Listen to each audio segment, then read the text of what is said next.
Здравствуйте, уважаемые зрители! Представляем анонс четверговой толстушки Якутии. Итак, что вас ждет на страницах нашей газеты 19 ноября?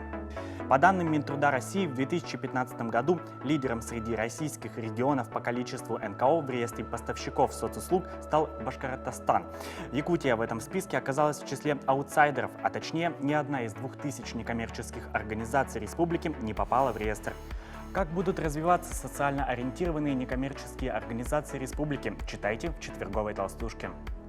Мы уже сообщали, что с 15 ноября на всех федеральных трассах России запущена в эксплуатацию система взимания платы с грузовых автомобилей массой свыше 12 тонн, получившая название «Платон». Что это? Вынужденная мера или перекладывание забот с больной головы государства на плечи рядовых предпринимателей. Этой горячей теме посвящен очередной выпуск рубрики «Автолайн».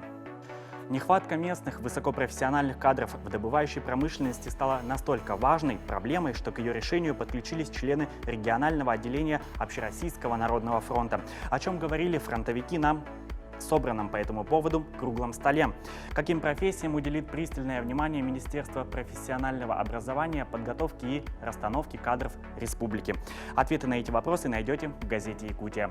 Помимо этого, в толстушке будет много интересных материалов на самые разные темы, от политических до житейских. Все о главном, главное обо всем. Читайте газету «Якутия».